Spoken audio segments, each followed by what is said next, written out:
Estou aguardando ser chamado. A senhora, eu avisei a senhora que a hora que a senhora quiser, comunicação liderança tem precedente. Eu só pedi à senhora, como pedi a Danilo, para a gente esgotar o pequeno expediente e depois entrar em comunicação liderança. Danilo Forte tem uma audiência na Justiça Federal e infelizmente não pôde nos assegurar. Mas a senhora assegurará a gente esgotar a lista e depois parar a comunicação liderança. Danilo Forte, o senhor tem 9 minutos. Obrigado, deputada Benedita. Desculpa, porque eu tenho uma audiência agora às 16 horas na Justiça Federal e não posso atrasar. Senhor presidente, senhoras e senhores deputados, recebi da liderança do meu partido, do PMDB, deputado Henrique Eduardo Alves, a missão de acompanhar junto ao Senado a votação do relatório do Código Florestal, aprovado por nós no semestre passado e remetido à revisão do Senado. A previsão é de que o relatório do senador Jorge Viana, lido hoje, seja votado nesta quarta-feira na Comissão de Meio Ambiente do Senado, seguindo para a votação em plenário. A matéria retornará à Câmara para a deliberação das modificações feitas pelo Senado, onde o texto do senador Jorge Viana recebeu cerca de 60 emendas. Me preocupa a ideologização do tema que, mais uma vez, circunda o debate. Já vimos acontecer isso nessa casa com o relatório do nosso companheiro Aldo Rebelo, e pronuncia-se no Senado o mesmo cenário, o cenário de campo de guerra que obscurece os interesses reais e demoniza segmentos importantes da economia brasileira.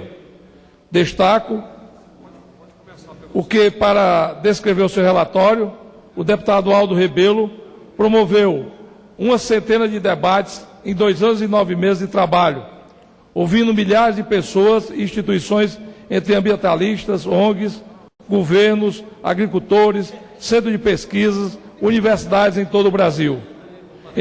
Entretanto, toda essa elaboração foi fechada em rótulos que não fazem justiça ao trabalho do relator e a todos nós que o debatemos exaustivamente na comissão especial e no plenário desta Casa. Assistimos agora no Senado a reprise deste filme: anistia para o desmatamento, bancada ruralista, agronegócio são palavras malditas, e o emprego, o desenvolvimento, a produção de alimentos, a segurança jurídica, a soberania brasileira. Essas categorias precisam e devem entrar nessa discussão. Temos de ter posições claras, temos compromisso com a preservação das nossas florestas e com o meio ambiente. E temos compromisso com o desenvolvimento econômico. É preciso lucidez para não criar conflito onde não existe. É preciso banir a ingenuidade de não ver que as bandeiras de preservação camuflam poderosos interesses comerciais. Não vamos vestir o papel de inocente útil. No Senado, tenta-se novamente colocar apicuns e salgados como área de preservação permanente. Retorna-se o estigma da carnicicultura e da indústria salineira e da cultura do coco como destruidora dos manguezais sem qualquer comprovação científica. O fato é que a produção de sal e camarão nas áreas de Salgado e Apicuns é uma realidade consolidada no Nordeste e que pode e deve triplicar de tamanho nos próximos 12 anos. Uma cadeia produtiva que emprega mão de obra subqualificada e cria oportunidades de negócio para micro, pequenos e grandes empreendedores em convivência harmônica e secular, principalmente com a indústria salineira, com o meio ambiente equilibrado nas adjacências de sua exploração. No meu estado, o estado do Ceará, são 180 produtores cadastrados na produção do camarão.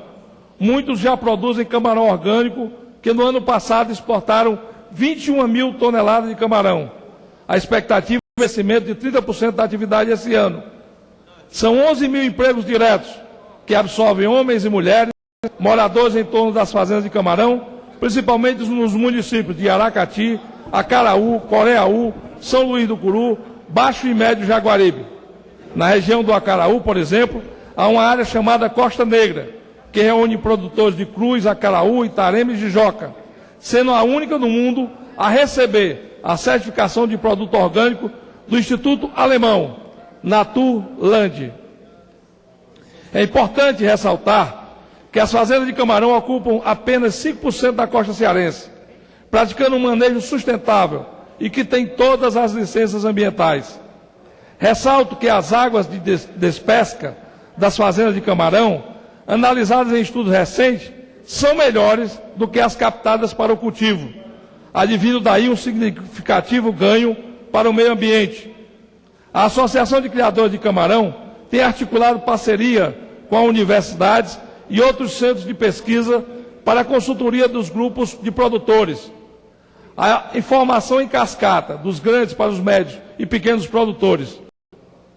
A produção que tem levado emprego e renda para os municípios cearenses, como Trairi, Itapipoca e Paraipaba, é a plantação de coco, que é feita a maior parte em Apicuns e já coloca o estado do Ceará como o terceiro maior produtor do país. Somente para os Estados Unidos, o Ceará exportou esse ano 24 milhões de litros de água de coco, com a previsão de alcançar 40 milhões no próximo ano só para o mercado americano. O Brasil tem potencial para se tornar o maior produtor mundial de coco, superando países como a Indonésia, a Índia, Filipinas, Sri Lanka, cujos coqueirais estão estagnados e envelhecidos. A produção de coco e a criação de camarão são responsáveis por 40 mil empregos no estado do Ceará.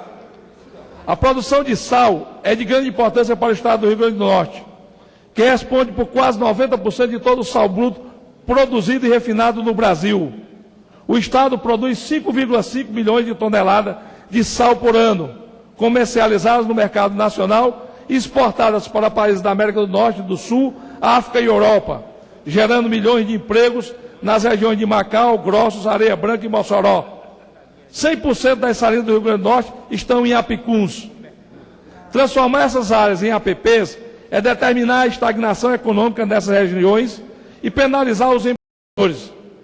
Pior é criminalizar quem pesquisou, trabalhou, financiou-se e investiu-se nessa atividade. Depois de julho de 2008, é quase a sua totalidade. Espero que o senador Tião Viana, e de resto todo o Senado, tenha sensibilidade para entender o impacto que tal medida causaria à região Nordeste. Senhor presidente, senhoras e senhores deputados, abordamos aqui, até porque nosso tempo é limitado, a retomada desse debate em torno dos apicuns e salgados como área de preservação permanente. Além da limitação do tempo, penso que o debate sobre o Código Florestal já foi bastante aprofundado.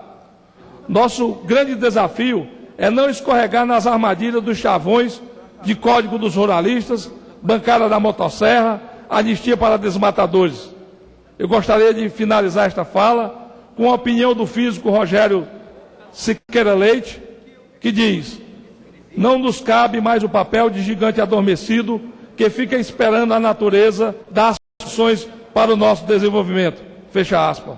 Senhor presidente, solicito a divulgação deste pronunciamento na Voz do Brasil e nas demais veículos de comunicação dessa casa.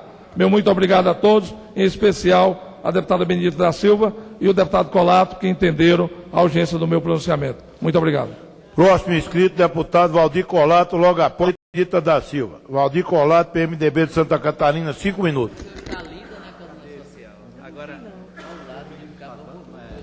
Senhor presidente, senhoras e senhores deputados.